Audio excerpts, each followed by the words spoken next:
Welcome to the Baking Book Club, a space where we break down and we discuss whatever I'm reading at the moment while baking a delicious sweet treat. Right now, I'm making my way through Wuthering Heights in cautious anticipation of its upcoming film adaptation. I use the term cautious because this is actually my second read-through of the novel, and the movie trailer makes some pretty bold claims that I don't really recall being at the heart of this story my first read around. And today's little treat that I'll be baking alongside this commentary is brownies, a classic. Specifically, I'm using Claire Saffit's Malted Forever Brownie recipe, and that's from her cookbook Dessert Person, the first one. It's definitely one of my personal favorite brownies to make. They're super chocolatey and chewy and fudgy, so if that's your kind of brownie, I'd recommend this one. Circling back to the book, Wuthering Heights is split between two different volumes. There's a part 1 and a part 2, and this video will be discussing the first half of volume 2.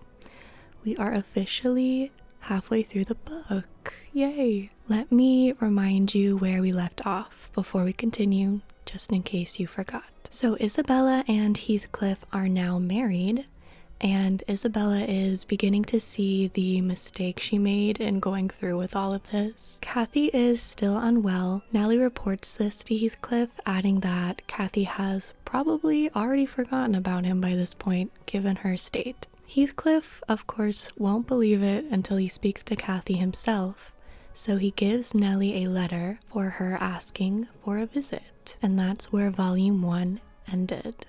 To kick off volume 2, several days later, Nellie finally has the chance to give Kathy Heathcliff's letter about the visit. The way that she describes Kathy during this scene as physically recovering but mentally disassociated, it's very sort of jarring.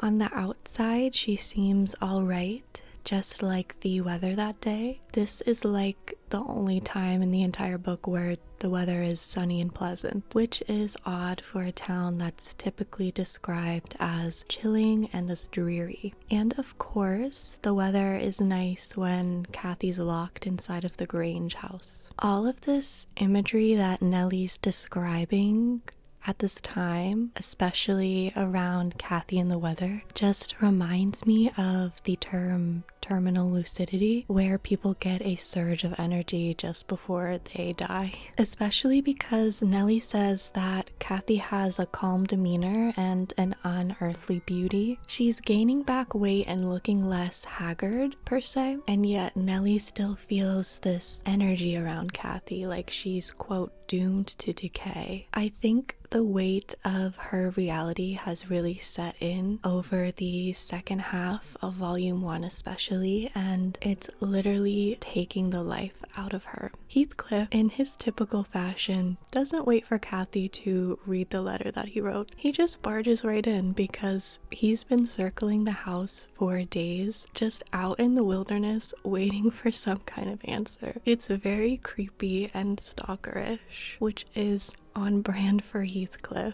right now. They have yet another argument that's really about how much they care for and miss each other, and I'd like to talk a little bit about it, if you don't mind. I'm assuming you don't mind because you clicked on this video and you were sort of expecting me to talk about things, but first, let's go back in our brains and our minds to chapters 8 or 9 in volume 1, if you can recall that. If not, I'll tell you a little bit about it. Kathy talks in these chapters about how her and Heathcliff's souls are the same. That's where that quote comes from. He's always in her mind. She even says to Nellie at one point, "I am Heathcliff." So when she engages in these impassioned conversations with him, it's almost like she is having a conversation with herself, perhaps her younger self before she became married and Mrs. Linton. Let me read to you a quote she says to Heathcliff during this chapter. "I wish I could hold you till we were both dead. I shouldn't care what you suffered. I care nothing for your sufferings. Why shouldn't you suffer? I do. I only wish us never to to be parted? Why shouldn't you suffer? Partly to Heathcliff, but also partly to her younger self, in my opinion. I do, as in her now, as a consequence of her younger self's choices. She yearns to meet that version of herself again, and yet she also holds a lot of anger and resentment toward her because of where she has ended up now in this moment. I think that's also part of the reason why Heathcliff seems a little taken aback at some of Cathy's responses to him. She's sort of talking to him, but she's also addressing herself, the version of herself that made choices placing her where she is. I think Heathcliff understands this perhaps more than Cathy is able to admit to herself at times, even if he can't name it as succinctly as maybe I am right now. This also fuels her yearning for him. He speaks truths about her that she cannot admit to herself. And yet Heathcliff struggles to reciprocate that same honesty back with regard to himself, at least externally. He does anything not to let Cathy see his face during this argument. He even stands across the room from her at some point during their exchange, creating physical distance as an attempt to restrain himself. Although I don't necessarily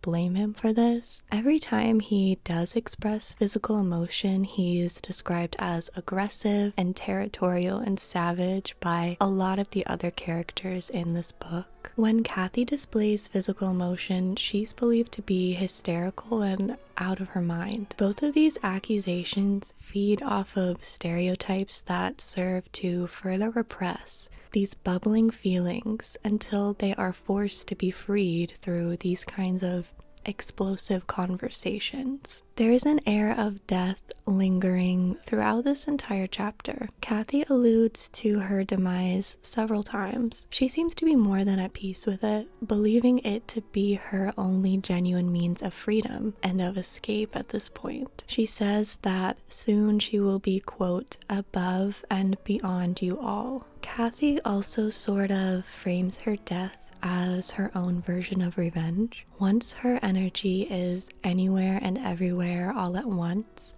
there will be no escaping her. There will be no containing her. Eventually, she gathers all her strength to hobble toward Heathcliff, who's still across the room, and he gives in and he rushes over to embrace her so tightly, Nellie is afraid that he will leave bruises. Because Heathcliff cares for her so much, he is vulnerable with her in this moment, telling her that she has killed herself, not him, and in breaking her own heart, she has broken his as well. He hates that he is stronger than her because he'll have to live with this pain for longer than she ever will. Even now, at this point, Cathy still has a hard time admitting any wrongdoing. She is evasive in her answers, ending them by circling back to how Heathcliff has hurt her. Then we get to maybe my favorite quote from Heathcliff. One that I think better encapsulates their relationship. Instead of that, our souls are the same one. He says,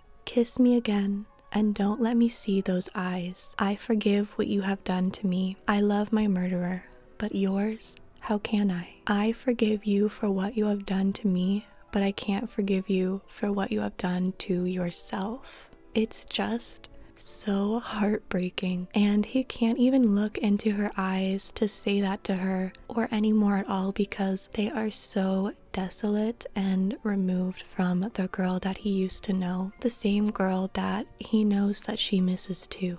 And then we move on to the second chapter of volume 2. And apparently Cathy has been pregnant for a while. I don't recall anyone mentioning that before, but maybe I missed it. I don't know. But that certainly adds another layer to her feelings of entrapment and undesired responsibilities, certainly. Cathy ends up passing away the night after seeing Heathcliff while giving birth to her daughter, the Catherine all the way at the beginning of the book that Lockwood meets. This means not only has Edgar's wife died, but he doesn't have an heir. Thus, he will eventually have to pass his fortune and the Grange over to Isabella's child should she have a son. You know, Isabella, the estranged sister, the one who married Heathcliff. Remember? How incredibly inconvenient for him and how incredibly convenient for Heathcliff. But it seems like Cathy finally got what she wanted, in a sense, and at the expense of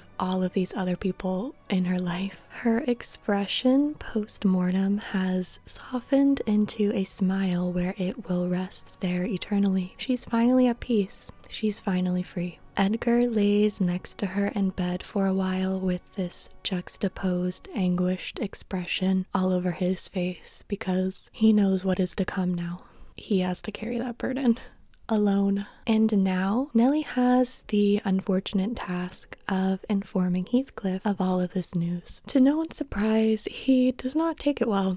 Rather than letting her rest, her meaning Cathy, he wishes that she would haunt him for the remainder of his life because he doesn't want her to truly leave him forever. He can't handle that emotionally. And honestly, out of context, I do kind of get it. Like, that is maybe a little bit romantic. I could see how you could pull that angle out of there. Ladies, stop asking your man if he would still love you if you were a worm. Ask him if he would beg and plead for you to torment him in the afterlife if you died first.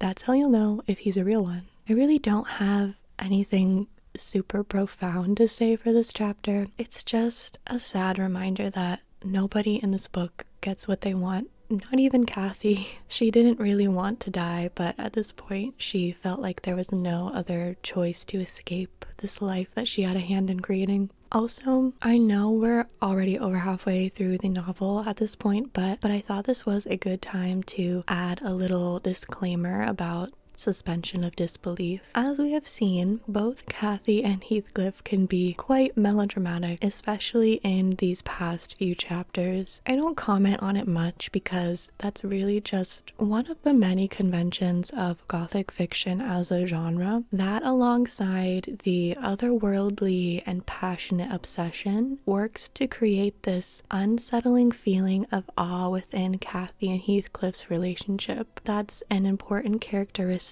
of Gothic works. Is it toxic? Yes. Is it unrealistic? Also yes. But it is normal within the confines of this genre, which is where the suspension of disbelief comes into play. In chapter 3, the weather discussion sort of comes up yet again. After Cathy's funeral, the warm and pleasant summer air turns into gloomy and blistering storms yet again. What could this dismal weather represent? Maybe it ushers in an era of mourning for Cathy. Maybe it's used as a cue to show that she is coming back to haunt Heathcliff and the Heights. Whatever it is, it's certainly a signal that the worst is yet to come because clearly these characters haven't gone through enough already. In this chapter, Isabella has run away from Wuthering Heights and she has entered the Grange where she confides in Nellie. I had a lot of questions come up here regarding Heathcliff, namely, why is he torturing himself by being with Isabella still, now that Cathy is gone? I get that he wants Linton's fortune, but it is coming at the cost of his sanity.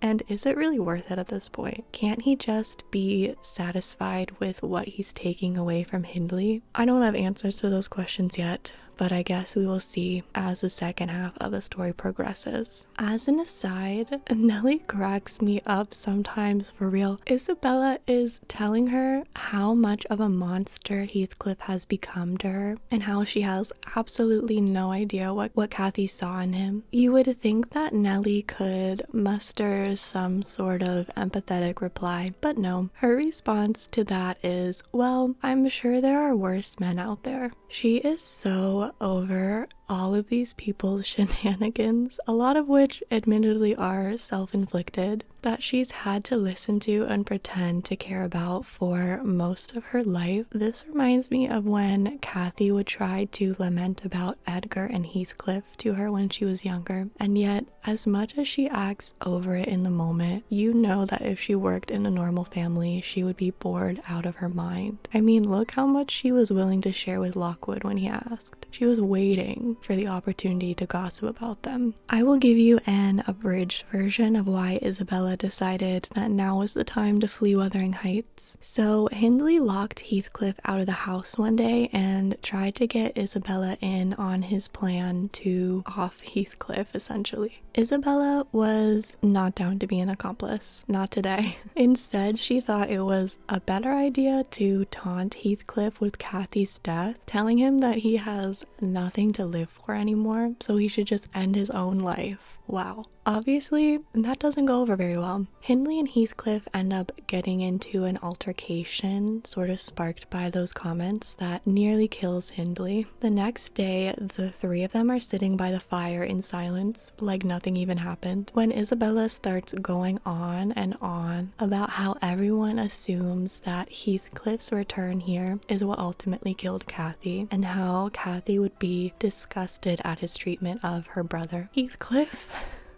Heathcliff ends up throwing a knife at her, and then she throws one back at him, and then she dips. She's out of there. Comparing the one person that Heathcliff obsessively lives for to the person that spent nearly every moment of his childhood degrading him and treating him like the monster that he's succumbing to cuts pretty deep, I'm sure. That was a bold move, Isabella. I didn't know she had that in her, but this chapter has proven me wrong. She knows exactly what to say to push Heathcliff over the edge, and she is happy to do so. It's like her own form of revenge, even at the cost of her safety and her well-being, hence the knife-throwing contest. Maybe her and Heathcliff are more alike than they realize, or maybe her entrapment in this marriage forces her to stoop to his level. Isabella describes the Grange as a beacon of light, which I found interesting. Her place of freedom versus containment is the opposite of Cathy's. Regardless of how it works out for her, Isabella does seem to take more agency over her situation than Cathy did. She's trying to run away and escape, while Cathy was a little more passive, perhaps because she struggled so much with taking accountability for her role in everything. She would rather die than have to be brought back into reality. While Isabella admits that she was manipulated and that she should have listened to Nellie and Cathy and Edgar's warnings regarding Heathcliff. Oh, and also, Isabella is pregnant too. What is with not letting me know this information until people are giving birth? She had a son that she named Linton because that's not going to be confusing at all. So Isabella did successfully escape. Heathcliff found out about their son and where Isabella took him, but he didn't bother them as long as she continued to keep a distance from Edgar. About 6 months after all of this, Hindley finally croaks. He's gone as a result of probably like internal bleeding and injury from that altercation he had with Heathcliff. That's what's implied here. And also his drinking, because that has never stopped. Because of all of his debt, the Heights went to Heathcliff, who would now care for it, as well as Hareton, who, because of Heathcliff, has no idea the riches and title that he's missing out on. No idea yet. In chapter 4, we see Catherine grow from an infant to a small child. Everyone took delight in caring for her. Nellie says that she brought a lot of light into the grief of the Grange following her mother's death. She also notes the similarities in Catherine and Cathy's propensity toward love and affection. While Cathy's was fierce and loud, her daughter's is softer with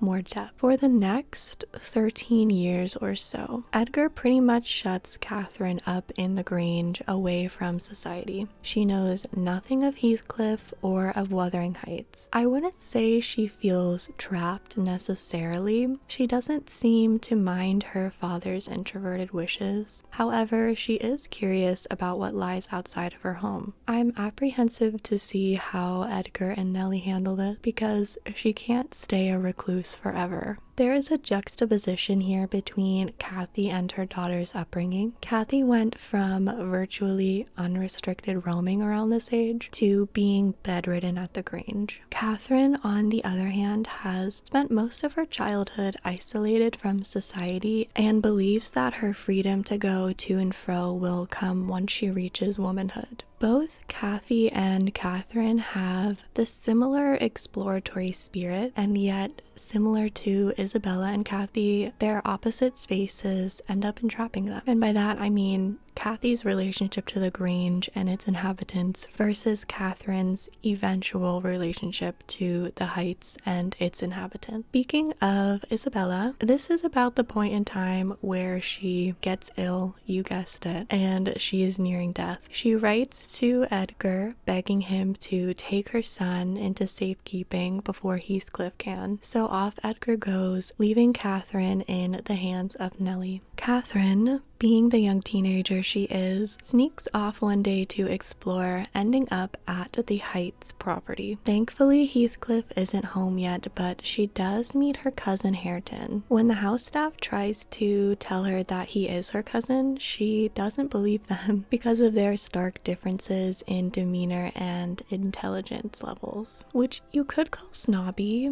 And it probably is a little bit, but from her perspective, the only cousin she knows that she has for sure is Isabella's son, Linton, and clearly Hareton is not Linton. Also, she knows none of Hareton's history and the way he was neglected by both his father and Heathcliff. She doesn't know who he was supposed to become, and he's been raised too dumb to tell her himself on purpose. Why would she assume someone who appears like one of the house servants is related to her? During this interaction, she ends up revealing where Edgar has been traveling to all this time, which worries Nellie since that information is putting Linton's well-being in jeopardy. But again, how would Catherine know any better? Situations like this are exactly why I was worried about the way Edgar thought was best to raise her. Without the full context, she remains ignorant, and an ignorant person is a lot easier to take advantage of than an informed one. No matter the toll the weight of said knowledge may come with, and we will see this play out in the coming chapters. Chapter 5 and 6 are kind of short ones, so I'll just go over them briefly with you. Edgar arrives back home with Linton, and Catherine is excited to see both of them. Unfortunately, Heathcliff hears the gossip from his staff and demands his son back. I do feel sorry for Linton. His mother just passed away, the only family he's ever personally known, and now he has to be stuck with some bitter, angry man who is a stranger to him. And I'll be surprised if Heathcliff recognizes any parts of himself in Linton. Nellie describes him as quite small and pale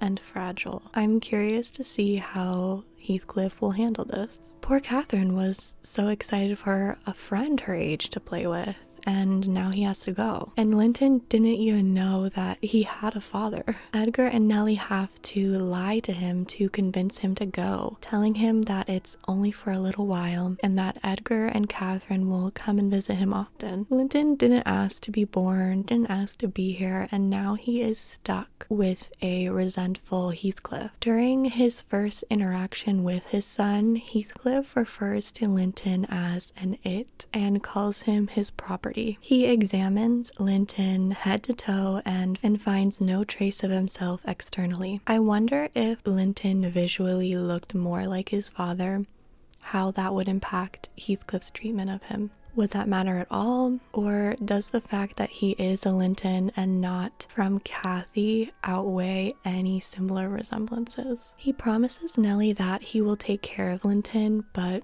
it's not because he actually likes the child. He'll educate and keep him safe as a means to fulfill this revenge fantasy that he is still obsessing over, even 13 years later. He sees Linton less as a person and more as a pawn, as a means to an end. He's already secured the Heights, and the Grange estate is next on his list. Linton's only value in Heathcliff's eyes is that he is biologically the heir. I'm almost positive that Heathcliff did not imagine revenge in the form of Linton, who nobody would even assume he was related to, certainly not by physicality or mannerisms. Linton is frail, he is constantly sick, and he is incessantly needy. I assume this probably dampens Heathcliff's vision of impending triumph because, let's be honest, the only reason that Linton exists is out of necessity, what Heathcliff believes to be necessity. And that's the only reason he married Isabella too. Even before his conception, Linton was created purely as a result of Heathcliff's schemes. And Linton, without even realizing, is playing along simply by existing. Of course, he isn't playing along well by Heathcliff's standards. He wants so much control over this narrative fantasy he's creating, but he can't control genetics or nature. Instead of making this perfect mini Heathcliff, he has taken part in conceiving a living, breathing reminder that there were times he didn't get what he wanted,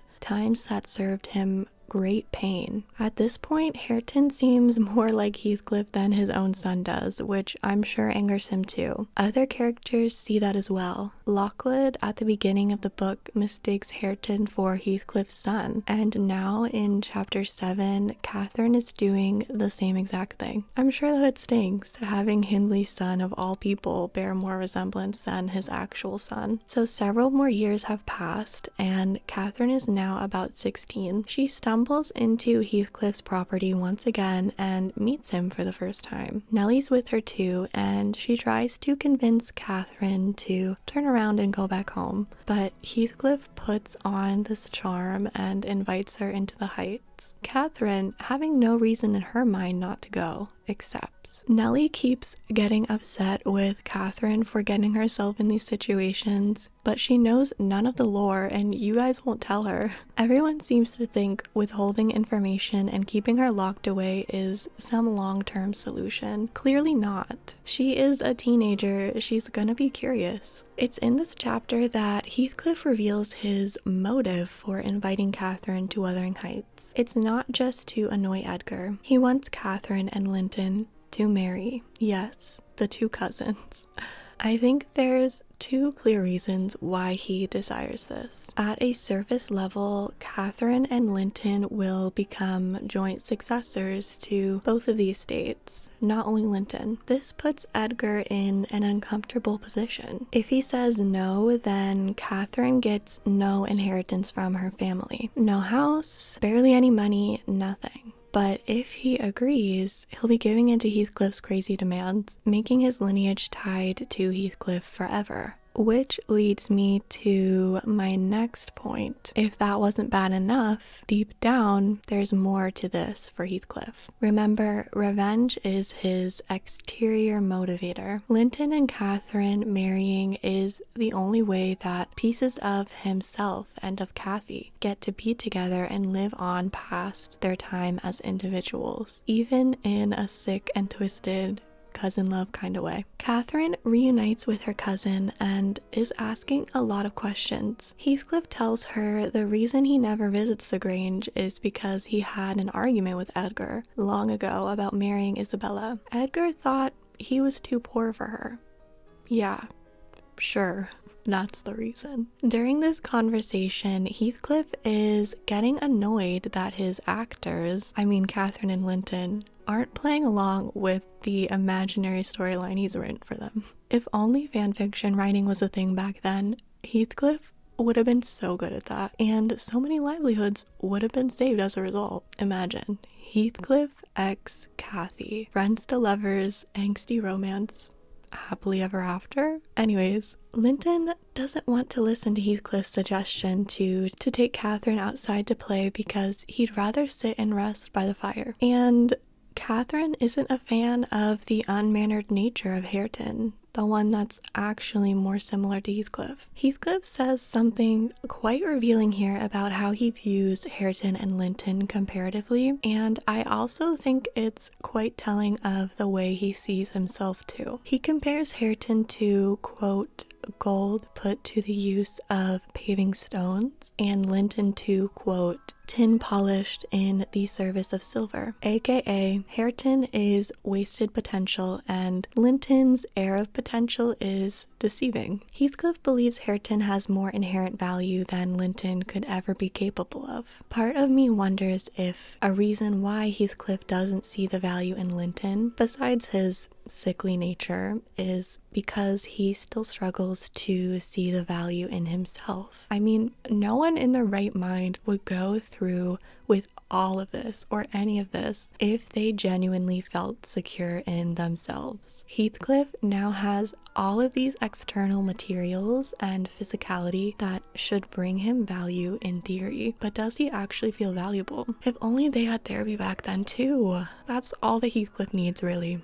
A journal and access to an AO3 account. On their walk home, Nellie tries to give Catherine the truth about everything, but Catherine won't hear any of it. She believes what Heathcliff says, and then she decides it would be a great idea to tell her father all about this trip to the Heights. Edgar and Catherine go back and forth for a bit until Edgar finally caves, as he is an expert at doing, and gives her an abridged version of how Heathcliff got the Heights estate. Is it entirely true? I don't know. Nellie doesn't give us details, but it is enough to disturb Catherine and give her lots to think about. Catherine doesn't go back to visit, but she does secretly start writing letters back and forth with Linton because she feels bad for him. Nellie finds out about this because Catherine's not very good at hiding it at all. And Nellie is so nosy. She goes through and she reads these letters, most of which are love-esque notes.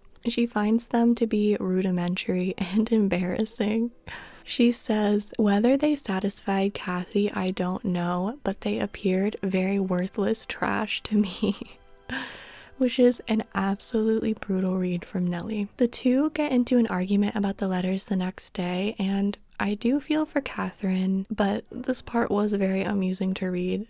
Also, this is her cousin that we're talking about, so I don't feel that bad for her. Nellie ends up burning the letters in front of Catherine rather than informing Edgar about them. That was their compromise, and no more will be sent out or received. At the start of chapter 8, Edgar has caught a bad cold, so Nellie is back to accompanying Catherine on her walks and her outings. Nellie is comically bad at consoling people when they're upset.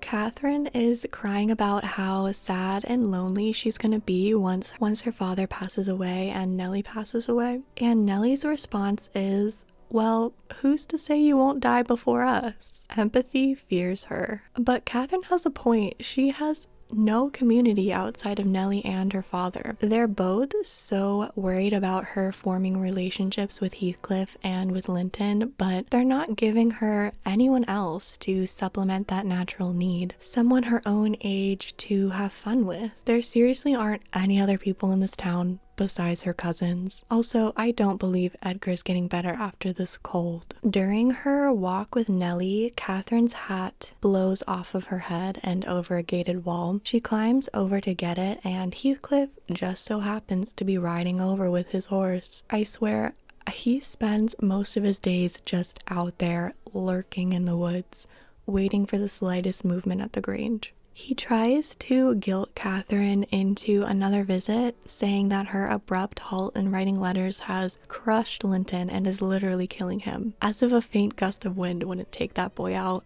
I don't know what would be worse for Catherine at this point, truly being alone or being stuck around Heathcliff. His whole spiel was enough to pique Catherine's curiosity, so several days later, off she and Nellie go to check in on Linton. And I forgot how snobby and rude Linton becomes. He seems like he can't do anything for himself without it being too difficult or exhausting. He even tells Catherine that writing the letters back and forth tired him out, and he's very demanding of the house staff, far more than any other character was. When Catherine comes back to the Heights, she greets Linton with an embrace and tells him that she loves him like a brother, trying to console him after hearing from Heathcliff how worried and ill he was. Linton responds by saying Heathcliff told him their love would be stronger if she was his wife. Catherine, now armed with a bit more information than last time, brings up Heathcliff and Isabella's relationship as a way to prove him wrong. Now Linton thinks that she's lying to him because everyone's getting told different versions of the story. And during this argument, Linton also shares that Heathcliff told him the OG Kathy, Catherine's mother, loved him more than she loved Catherine's father, Edgar. Catherine pushes him out of frustration, and boy does he really milk that little shove. He lies down for what feels like forever, lamenting Catherine for furthering his agony. You would think that he was Kathy's kid, honestly, with the way that he is using his illness to manipulate Catherine into feeling guilty and coddling him with pillows and with blankets. He even lies in her lap for a while, making her sing songs to comfort him like his mother used to. Mind you,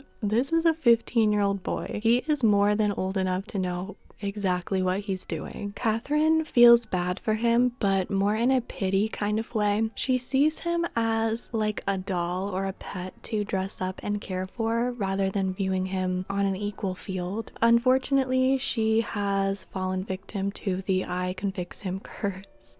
And to end this chapter, now Nellie's sick too, because why not? So nobody is available to look after Catherine. She certainly won't sneak out and visit Linton even though she's not supposed to, right? And that is the end of the first half of volume 2. I hope you have enjoyed listening to all of this melodrama and petty gossip from fictional characters. As disturbing as it is also equally very amusing and entertaining. Kind of like a reality TV. Imagine like the Real Housewives of Orange County, but it's Heathcliff and the Lintons. That's what the new film adaptation should have been. They should have done like an interview style reality TV sort of mockumentary. That would have been interesting and unique, instead of doing the same great love story thing that they do with every film adaptation for this book. For some reason, we're just ignoring the second half of the novel. That is all I have to say about Wuthering Heights for this video. I hope you enjoyed my commentary, and I hope you enjoyed these lovely brownies that I made. I certainly have been enjoying them. They are delicious. If you liked this video and you're liking what I'm doing over here, feel free to subscribe